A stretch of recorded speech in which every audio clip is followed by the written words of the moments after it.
The 805 Focus is brought to you in part by Nonprofit Kinect.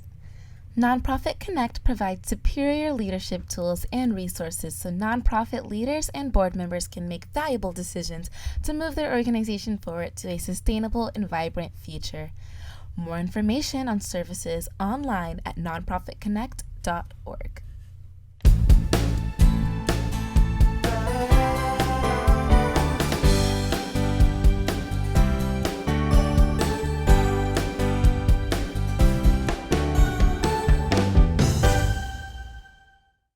Welcome to 805 Focus. I'm Dr. Cynder Sinclair with Nonprofit Kinect, and we will be bringing you the latest on your favorite nonprofits. So get ready to be inspired.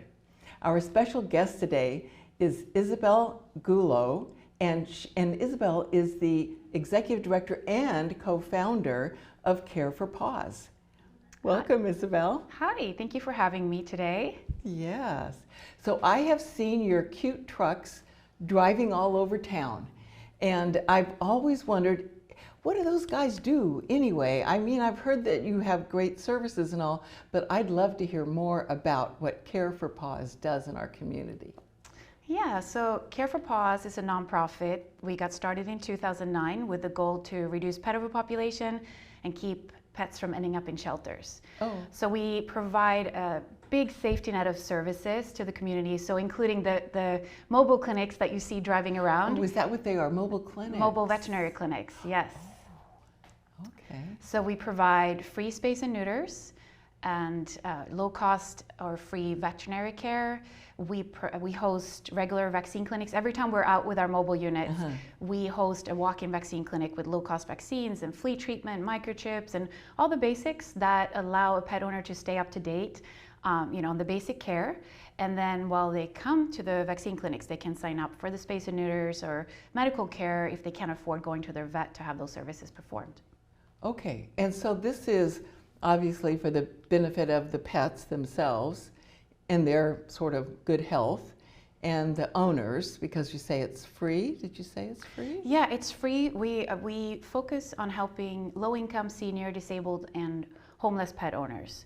So pet care, as you know, can be really expensive, and especially during the pandemic, we have started helping so many more pet families in Santa Barbara County because they're struggling financially. So it's to provide these services that allows the pets to stay in their homes, and especially during tough times, pets are everything to their owners. I know that from my own, how much comfort and love my pets bring me. So we want to keep pets and their owners together for life. That is great. So tell me, how is C.A.R.E.4Paws different than, I don't know, say shelters or other animal organizations like that? Yeah, so we are not a shelter or rescue group. I started out as a shelter volunteer about, 15, 16 years ago. And this was at the Santa Barbara County Animal Services Shelter in Santa Barbara. And there were so many dogs and cats. We were caring for about 120 dogs on the dog side of the shelter, in a shelter made for about 40 dogs. So some were euthanized and some stayed for 3-4 years. And it was really tough on the animals, the staff, the volunteers, and at the county shelters in Lompoc and Santa Maria and other shelters, more pets were euthanized because there just wasn't enough space and not enough homes. So C.A.R.E.4Paws was myself and several longtime shelter volunteers came together to talk about what are some of the things we can do to prevent these animals from ending up homeless in the first place. So we realized that we wanted to start working directly in the community to provide things like the free space and neuters and help with vet care, assistance with pet food, just all the services that, or resources that might otherwise make a pet owner relinquish their pet to a shelter.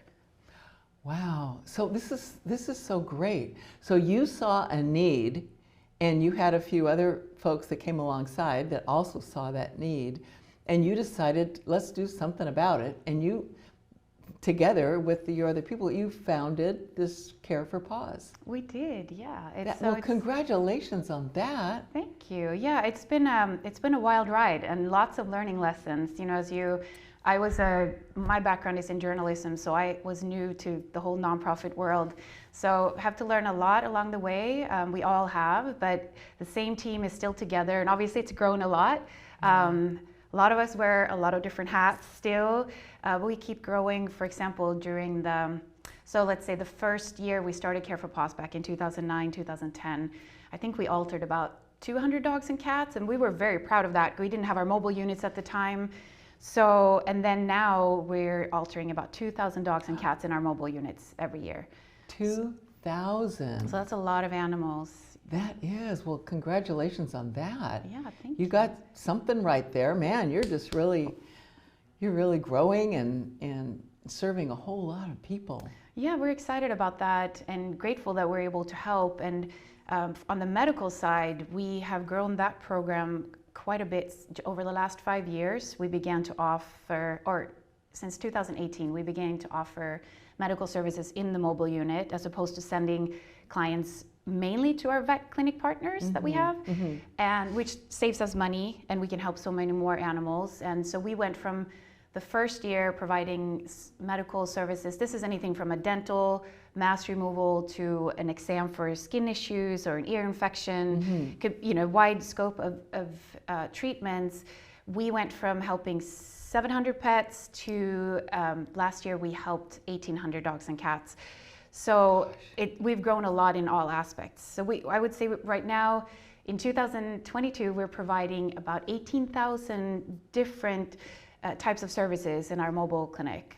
That is amazing. And so you really focus on helping people who can't afford to go to the vet. Like a lot of people can just take their animal to the vet, but it seems like I heard you say you focus on people that are homeless and elderly, and what other kinds of folks like that?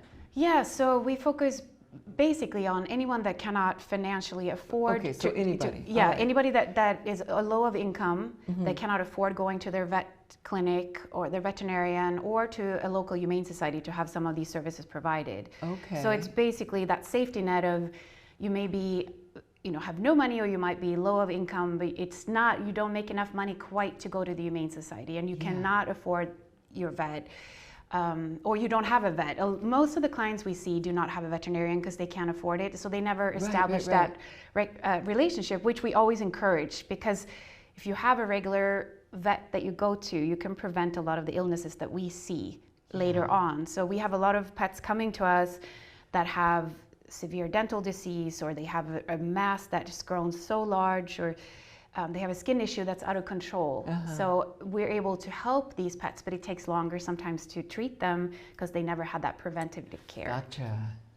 Gosh, when you think back to the days when you were volunteering and seeing the problem, and then deciding to do something about it, okay, we're going to found the C.A.R.E.4Paws. Did you have any idea that it would grow to be so big and so effective? We probably had no idea at that point. We were just hoping that we would make a dent in the pet overpopulation problem, and we really have. So during the pandemic, numbers have fluctuated, but overall we've seen an incredible drop. So when I mentioned 120 dogs that we were caring for back in 2007, 8, and 9, before the pandemic there were about 15 to 20 adoptable pets in the same shelter. So the numbers obviously have dropped a lot, and we see that countywide. Because another thing too is when we started C.A.R.E.4Paws, we wanted to collaborate with all the animal groups in the community because we know that it's not just C.A.R.E.4Paws that can solve the problem. It has to be all of us working together. So we work with Santa Barbara County Animal Services, we work with the local humane societies, we work with all local rescues, cat and dog rescue groups. We also partner with I would say probably 20 human welfare groups, because that's how we can really reach the pet owners that are in need in the community. So we keep, thanks to our collaborations, and we grow every year. We have started a new program. We started many new programs since the beginning, but one of them is a program for domestic violence survivors. Oh, wow. So it's called Safe Haven, and this was started in 2020, where we realized that there was a need in the community for families or family members stuck in an abusive situation with a pet, and they wouldn't leave because of the pet. Oh gosh. So women, for example, stay in an abusive relationship for about 2 years longer if there's a pet involved. And a lot of times people have to leave their pets behind, which could, lead to, death or worse for that, or, something really horrible could happen to that pet. And so we want to prevent that. We want to keep, again, families together.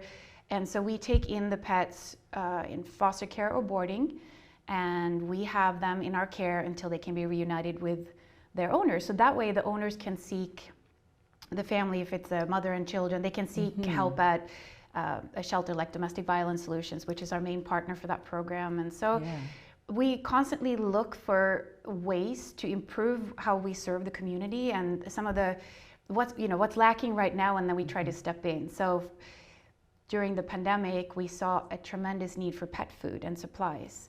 So we went from supplying about 2 tons of pet food in a whole year to the community, Santa Barbara County as a whole, which felt like a lot then. We went from doing 2 tons in a whole year to 4 tons per week. Oh my gosh. So it's a lot. Wow. So how do you get all this food? So we actually, this was obviously not budgeted for or anything, because who could have predicted a pandemic? Right. But we started paying a lot of money, about $10,000 of pet food every month. But then we also got a lot of donations. We got grants to help cover and donations to cover the pet food costs. So we were very fortunate that we were able to pull this off. And our budget doubled during the pandemic because the need was so great in every area of what we do. So we were kind of this organization that really stayed in the community. We are always focused on being directly in the community to support those that need us the most. So we, some of our partners had to close down because of COVID, but we made a commitment to stay, and I'm really glad that we did, and I'm so grateful for our team that they were, open to, they worked hard. As I told you, we jumped the numbers. We went from helping about 7,000 pet families in need to about 20,000 in a whole year. Wow. So the growth was tremendous. And so, overall, we keep growing. We keep finding the different areas where we could grow a little more. And so with the pet food, we now continue to distribute about 2 tons of food every week countywide. Gosh. Well, and don't I remember that you also work with different businesses and other groups to raise or collect food for you, or do a food drive or something like that? We do, yeah. So we have lots of business partners, and we're so grateful for them, and also nonprofit partners that help collect food. So community members that want to donate can go and drop off food at these different locations. So for example, Santa Barbara County Animal Services has 3 shelter locations, and so people can go to those locations and drop off food. We have advanced veterinary specialists here in Santa Barbara. We have La Cumbre Feed. We have Plaza Deli in La Cumbre Plaza. So lots of different locations. And we also then have their businesses that reach out to us and ask if they could do a food drive for us. And of course, we never turn that down. So we just, for example, Deckers here in Goleta. Oh my gosh. They did a big fundraiser for us this they do that every year during their week of caring. So the employees donate food and funds so that we can supply that to pet owners in need in the community. So it's really community supporting community, which has been wonderful to see. Oh gosh, that is wonderful. So as you look to the future, what do you see as some needs that you want to address at some point? Well, actually, we are living the future right now because we, as an organization, always wanted to grow outside Santa Barbara County. But we wanted to make sure we took care of our own backyard first. Now we actually just expanded this year to San Luis Obispo County. So we're only for now bringing our mobile clinic services there. So the vaccine clinics and the space and neuters. So we're collaborating with 2 nonprofits in San Luis Obispo County to pull this off, and it's a project called Snip and Ship Slow. So it's all about spaying and neutering and vaccinating and microchipping pets to keep them in their homes and to reduce the number of animals that end up in shelters. So it's a big undertaking, but we're excited because we're getting there. We're able to expand, and we really want to work with other counties and communities to show them different ways you can you can do the same thing and the same work in the same model that we've used here in Santa Barbara County, because we know that it works. So we call that our community consulting outreach program, or I'm sorry, community outreach consulting program. And so we're consulting some agencies or nonprofits down in LA, for example. Wow. Just in different ways, so that we can spread the knowledge that we've gained over the years. So, you know, here's what I just love is that you and your team, you see an issue, a problem, something that needs to be addressed, and you just roll up your sleeves and get in and do it. And then when it's successful, you share it with other people. Yeah, I feel like we were successful at that, and we never stay still. I would say that from the get-go. We've grown very fast, and we're now up to almost a $1.5 million budget compared to prior to the pandemic, when it was about $600,000. So, but I feel we're efficient at fundraising and writing grants and raising donations, and obviously we need as much support as possible financially to keep doing what we're doing. Right. I really feel like our programs are the solution to keeping pets healthy and in their homes, and the community really recognizes this, and especially since the pandemic, where we grew so much, people in the community are seeing that this is really a problem-solving group, if you will. Yes, exactly. And you're a nonprofit, 501c3. People can make tax-deductible donations, probably on your website. Huh? They can, yes. Our website is C.A.R.E.4Paws.org, and you can hit a button on any of the pages that says donate. So there's a way to give financially. There's even an Amazon wish list where people can order food. They can shop from home, and the food will get sent to us. So there are many different ways to give, and we have started to grow our planned giving program. So for people who want to include us, in their estate planning in the future, you can donate your car and give it to us. There's so many different ways you can give. Good for you. Wow, that's good. You're thinking ahead with the planned giving. That's wonderful, because a lot of people want to do that. They see the need for it, and with your organization, I can see that they would, if they care about animals, that they would want to leave you a planned gift. Yeah, we hope so. We hope that program keeps growing, because it really would allow us more security financially, so that we know that we can keep growing and stay sustainable over the years.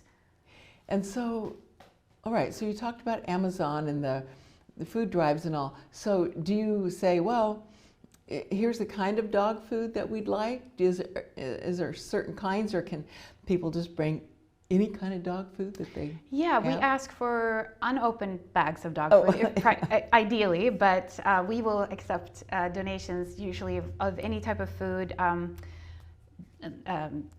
dog and cat food, kibble and wet food or canned food. Okay, so any kind. Any kind, yeah. We also accept unused blankets, like the little fleece blanket that we could use during our mobile clinics, and pet jackets. We help a lot of unsheltered pet owners, and their pets live outside with their owners, so they get jackets and blankets from us. And speaking of, we provide, thanks to one of our generous donors, Bill Basilico, we provide grooming for dogs of unsheltered community members. So once a month at Alameda Park, we bring on every first Thursday, we bring in our partner Ace Mobile Grooming, and they will give baths and nail trimming to dogs and even cats sometimes that live on the streets with their owners. So it's a wonderful service. I hope somebody's covering that with social media or something. Wouldn't that make a nice post? Yes, we're trying, and we're trying to grow our social media presence as well. So we hope that viewers will go and check out our Facebook and Instagram pages. Yeah. So we have a little over a minute left. Is there anything else you'd like to share with our audience? I think I feel very grateful that we have a community that's so supportive. Santa Barbara County, and even now we're working in SLO County, we see that the support that's out there from people who want to help make a difference. And maybe they can't volunteer, maybe they can't be directly involved, but they donate financially so that we are able to do the job.